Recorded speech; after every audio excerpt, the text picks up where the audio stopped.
Okay, I am reading the Truth in Lending Act out of the Code of Federal Regulations. I am still in Subpart E, special rules for certain home mortgage transactions, but I'm in section 1026.39, mortgage transfer disclosures, the scope of which is that the disclosure requirements of this section apply to any covered person except as otherwise provided in this section. For purposes of this section, a covered person means any person as defined in 1026.2A22 that becomes an owner of an existing mortgage loan by acquiring legal title to the debt obligation, whether through a purchase, assignment, or other transfer, and who acquires more than one mortgage loan in any 12-month period. For purposes of this section, a servicer of a mortgage loan shall not be treated as the owner of the obligation if the owner holds title to the loan or title is assigned to the servicer, solely for the administrative convenience of the servicer in the servicing obligation. Number 2, within scope, a mortgage loan means an open-end consumer credit transaction that is secured by a principal dwelling of a consumer, and an open-end consumer credit transaction that is secured by the dwelling of a consumer, and a closed-end consumer credit transaction secured by a dwelling on real property. The disclosures required under the mortgage transfer section here is, except as provided in paragraph C of this section, each covered person is subject to the requirements of the section and shall mail or deliver the disclosures required by this section to the consumer on or before the 30th calendar day following the transfer. The form of the disclosures required by the section shall be provided clearly and conspicuously in writing in a form that the consumer may keep. The disclosures required by this section may be provided to the consumer in electronic form, subject to compliance with the consumer consent and other applicable provisions of e-sign. The date of transfer for purposes of the section, the date of transfer to the covered person may, at the covered person's option, be either the date of acquisition recognized in the books and records of the acquiring party or the date of transfer recognized in the books and records of the transferring party. For multiple consumers, if more than one consumer is liable on a transaction, the covered person may mail or deliver the disclosures to any consumer who is primarily liable. Multiple transfers. If a mortgage loan is acquired by a covered person and subsequently sold, assigned, or otherwise transferred to another covered person, a single disclosure may be provided on behalf of both covered persons if the disclosure satisfies the timing and content requirements applicable to each covered person. 5. Multiple covered persons. If an acquisition involves multiple covered persons who jointly acquire the loan, a single disclosure must be provided on behalf of all covered persons.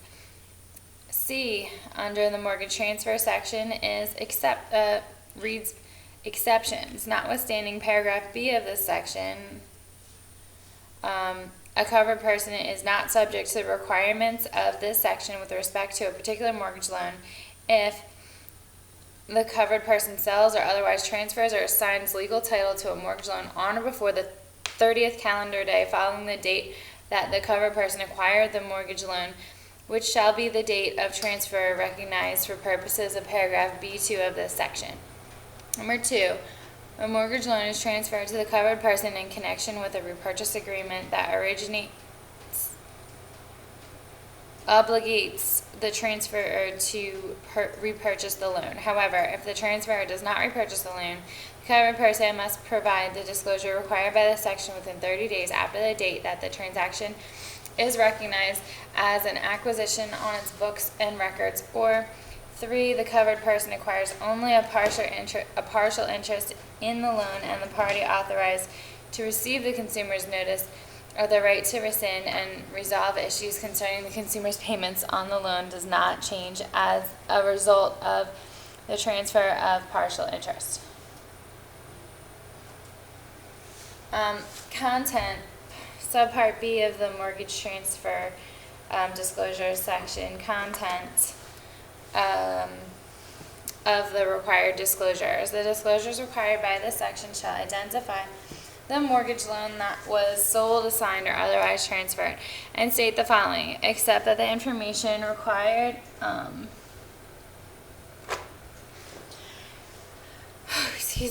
required by paragraph D5 of this section shall be stated only for a mortgage loan that is closed-end consumer credit transaction secured by a dwelling or real property other than a reverse mortgage transaction subject to 1026(33) of this part. Content is including the name, address, and telephone number of the covered person.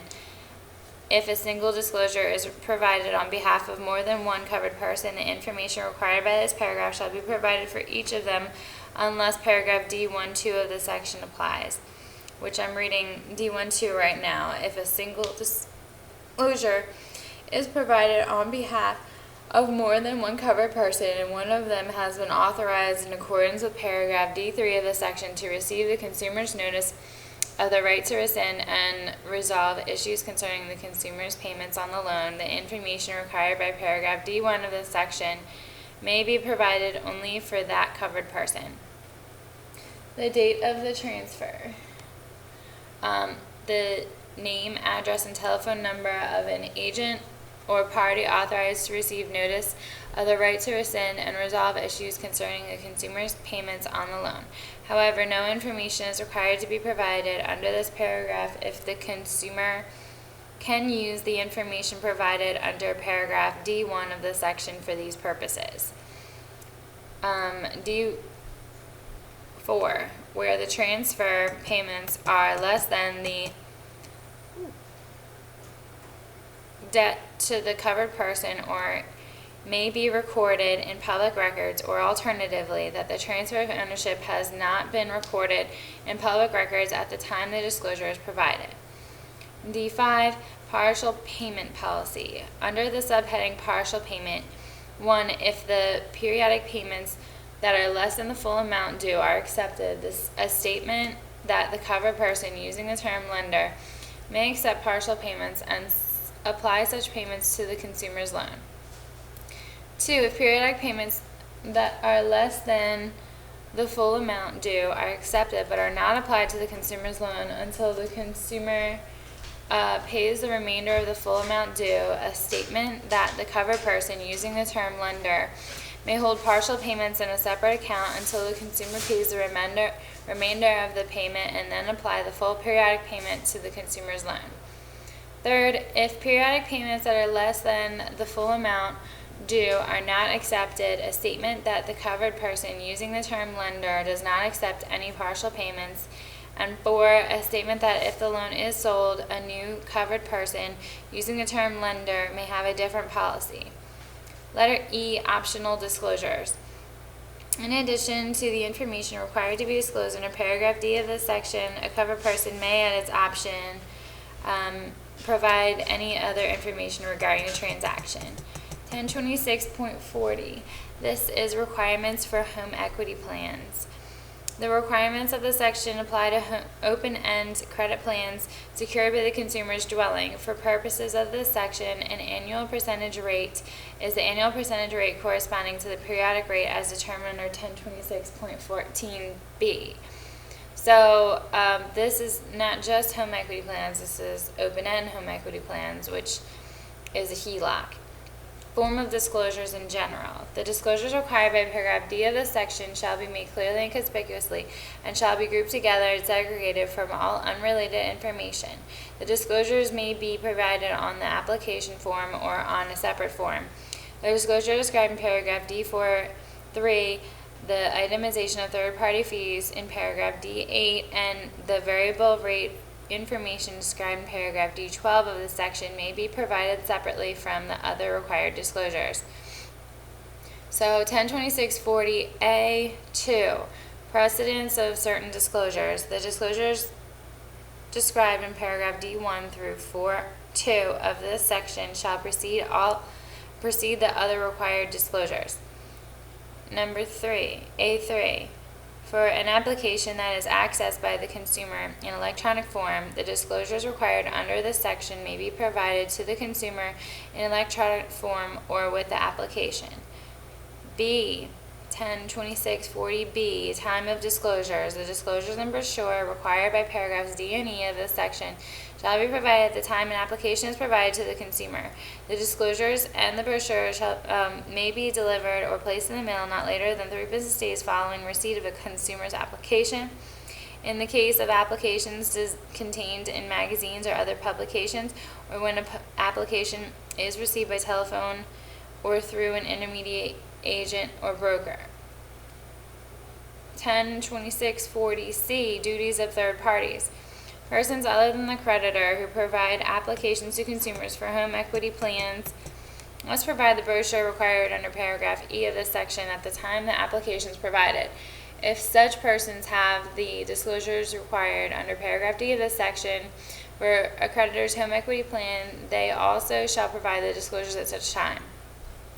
The disclosures in the brochure may be delivered or placed in the mail not later than 3 business days following receipt of a consumer transaction in the case of applications contained in magazines or other publications, or when the application is received by telephone through an intermediate agent or broker. D. Content of disclosures. The creditor shall provide the following disclosures as applicable. Number 1, retention of information. A statement that the consumer should make or otherwise retain a copy of the disclosures. Number 2, conditions for disclosed terms. I, Roman numeral I, a statement of the time by which the consumer must submit an application to obtain specific terms disclosed, and an identification of a disclosed term that is subject to change prior to opening the plan. Roman numeral 2, a statement that if a disclosed term changes other than a change due to fluctuations in an index in a variable rate plan prior to opening the plan, and the consumer therefore elects not to open the plan, the consumer may receive a refund of all fees paid in connection with the application. Number 3, security interest and risk to whom. A statement that the creditor will acquire a security interest in the consumer's dwelling and that loss of the dwelling may occur in the event of default. Number 4, under Roman numeral D, the content of disclosures, is the possible actions by creditor.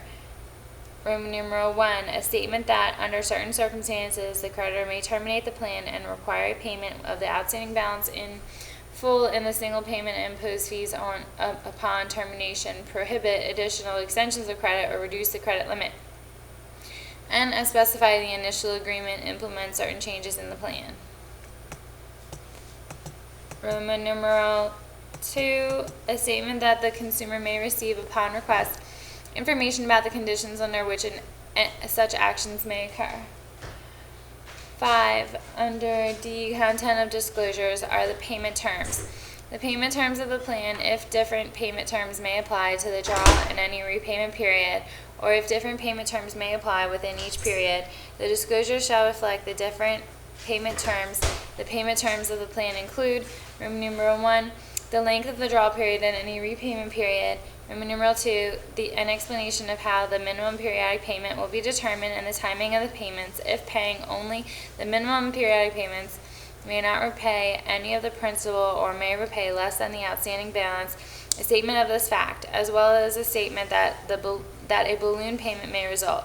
A balloon payment results if paying the minimum periodic payments does not fully amortize the outstanding balance by a specified date or time, and the consumer must repay the entire outstanding balance at such time.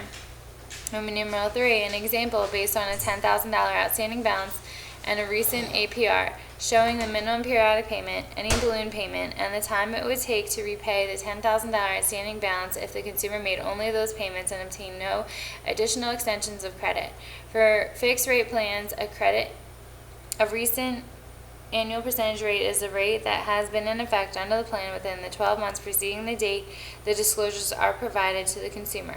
For variable rate plans, a recent annual percentage rate is the most recent rate provided in the historical example described in paragraph D12, Roman numeral 11 of this section, or a rate that has been in effect under the plan since the date of the most recent rate in the table.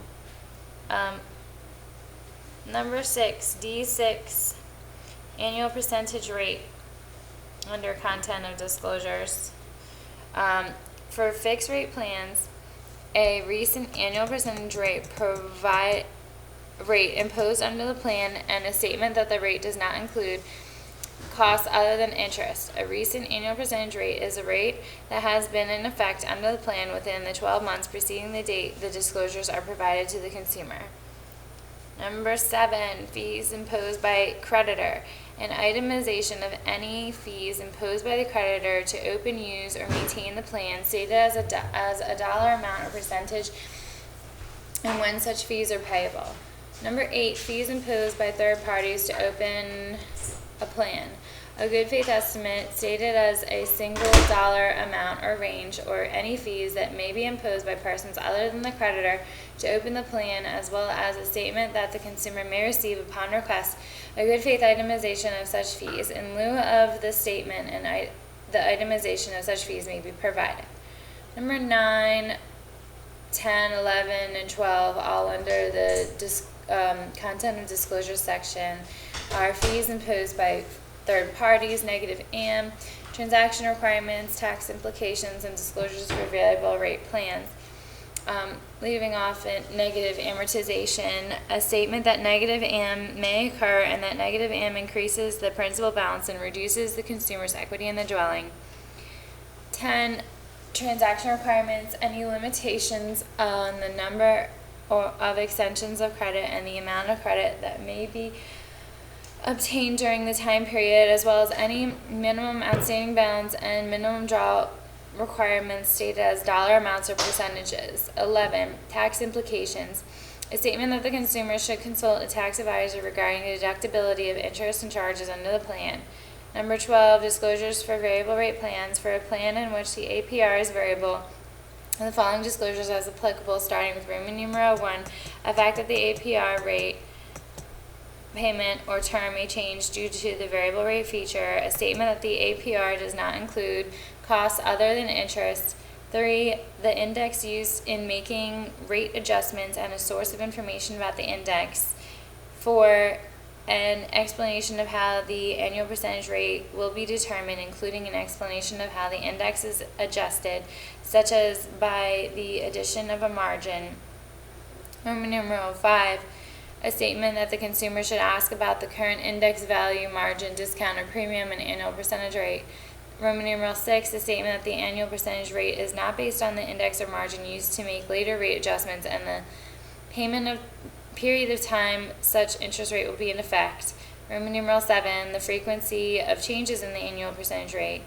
Roman numeral 8, any rules relating to changes in index value and the APR and resulting changes in the payment amount, including, for example, an explanation of payment limitations and rate carryover.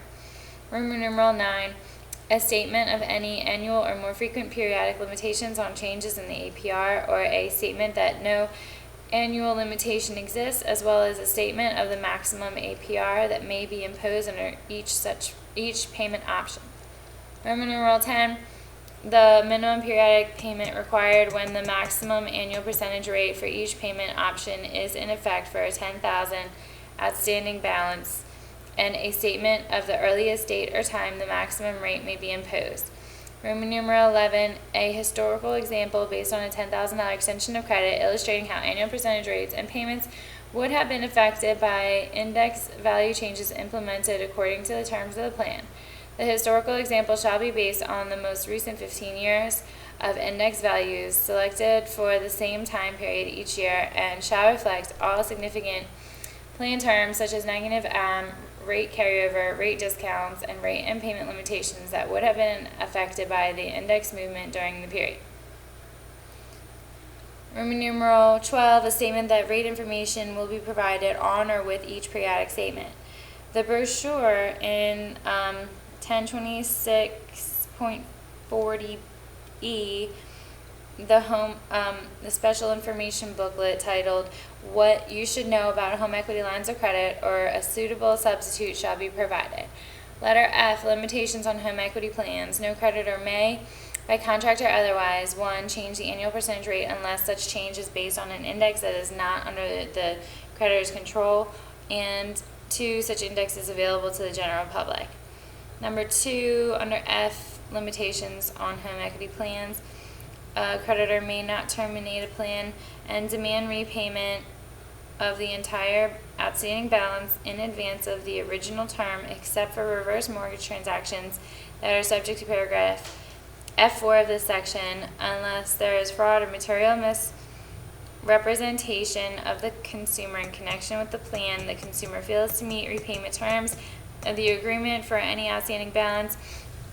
Third, any action or inaction by the consumer adversely affects the creditor's security for the plan or any right of the creditor in such security, or Roman numeral 4, federal law dealing with credit extended by a depository institution to its executive officers specifically requires that as a condition of the plan, the credit shall become due and payable on demand, provided that the creditor includes such a provision in the initial agreement. Third, any change any terms. These are limitations upon the creditor in a covered transaction.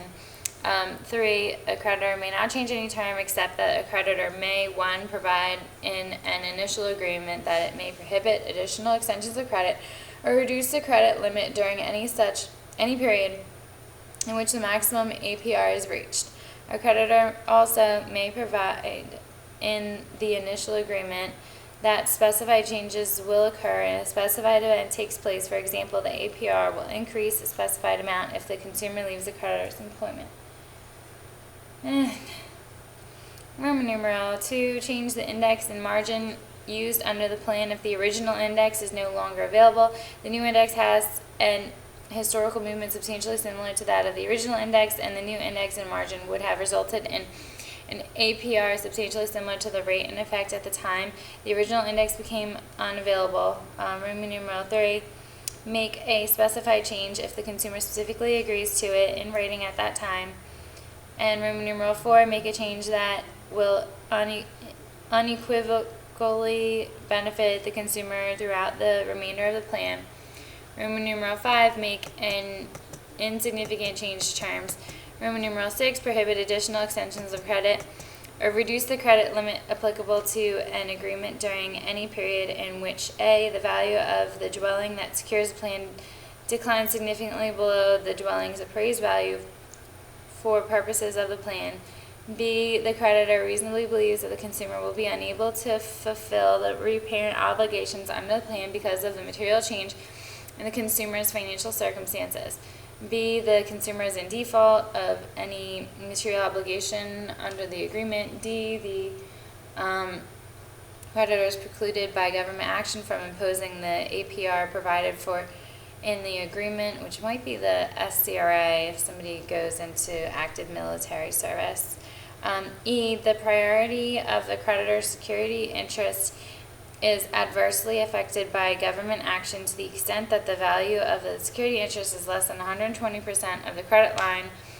Or F, the creditor is notified by a regulatory agency that continued advances constitute an unsafe or unsound practice.